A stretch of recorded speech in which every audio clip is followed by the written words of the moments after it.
বিহারে কুখ্যাত গ্যাংস্টার সুবোধ সিং আজ তাকে ফের আসানসোল জেল থেকে আদালতে তোলা হবে এবং ইতিমধ্যেই একের পর এক রাজ্যে বিভিন্ন অপরাধের মাস্টারমাইন্ড হিসেবে সুবোধ সিং এর নাম উঠে আসছে। তাকে জেরা করে তার অপরাধের প্যান্ডোরার বক্স খুলতে চাইছে সিআইডি। পাটনার বেউর জেলে বসে কিভাবে বাংলায় অপারেশন চালাতো সুবোধ, তার লিঙ্কম্যান কারা, কাদের থেকে অপরাধের বরাত পেত, একের পর এক এই রাজ্যে যে ডাকাতির ঘটনা ঘটেছে, বেলঘরিয়া বিটি রোডে গুলি চালানোর ঘটনা ঘটেছে, মনীষ শুক্লা খুন সহ একাধিক অভিযোগ রয়েছে এই সুবোধ সিং এর বিরুদ্ধে। সিআইডি দাবি করছে যে বিহারের সমস্তিপুরে গঙ্গাচরে ডেরা ছিল এই গ্যাংস্টারের, সেখান থেকে কিভাবে অপারেশন চালাতো এই রাজ্যে সুবোধ সিং, সেই প্রশ্নের উত্তরে কিন্তু খুঁজতে চাইছেন সিআইডির তদন্তকারী অফিসাররা। পার্থপ্রতিম ঘোষ আমাদের প্রতিনিধি রয়েছেন আমাদের সঙ্গে। পার্থপ্রতিম, আজ ফের আদালতে পেশ করা হবে সুবোধ সিংকে। সিআইডি তাকে নিজেদের হেফাজতে নিতে চায়, কি কি প্রশ্নের উত্তর খুঁজতে চাইছেন সিআইডি অফিসাররা?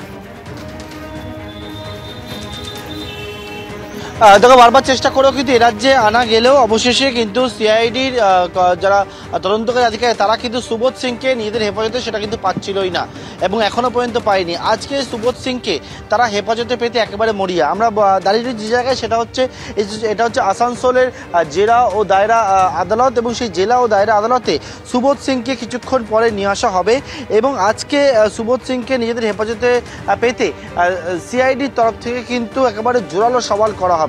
তুমি যে প্রশ্ন করলে কি জানতে চাইছে, কারণ সুবোধ সিং এর বিরুদ্ধে একের পর এক যে অভিযোগ, সেই অভিযোগ কিন্তু ক্রমশ বাড়তে শুরু করেছে এবং সেই যে অভিযোগগুলো আসছে এবং সুবোধ সিং এর নামে এ রাজ্যে ঘটে চলা একের পর এক যে অপরাধ, সেই অপরাধগুলো যখন সামনে আসছে আর তার সঙ্গে জড়িত থাকার প্রমাণ পাচ্ছেন সিআইডির গোয়েন্দারা, সেক্ষেত্রে সুবোধ সিংকে নিজেদের হেফাজতে নিয়ে জিজ্ঞাসাবাদ করা অত্যন্ত প্রয়োজন।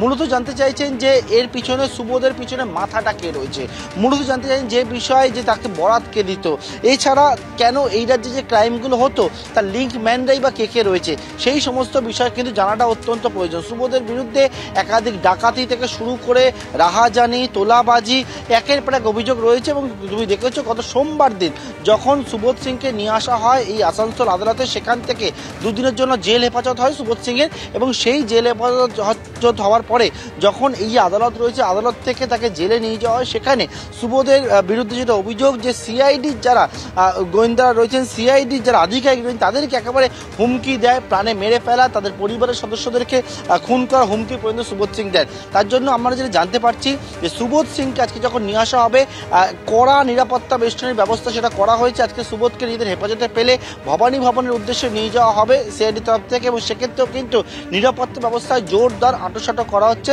তেমনটি আমরা জানতে পারছি সিআইডি সূত্রে। বিহারের এই গ্যাংস্টার সুবোধ সিংকে আজকে নিজেদের হেফাজতে পেতে একবারে মরিয়া। আমি বলবো, দেখতে পাচ্ছ প্রচুর সংখ্যায় পুলিশ কিন্তু আজকে মোতায়েন করা হয়েছে, আরও কমব্যাট ফোর্স থাকবে সুবোধ সিংয়ের সঙ্গে। এই প্রচুর পুলিশ থাকছে যে সুবোধ সিংকে যখন এখানে নিয়ে আসা হবে তার জন্য যে নিরাপত্তা ব্যবস্থা, সেই নিরাপত্তা ব্যবস্থাকে জোরদার আঁটোসাঁটো করা হয়েছে আজকে এই মুহূর্তে দেখতে পাচ্ছি, সেটা হচ্ছে আসানসোল আদালতে। ধন্যবাদ পার্থপ্রতিম।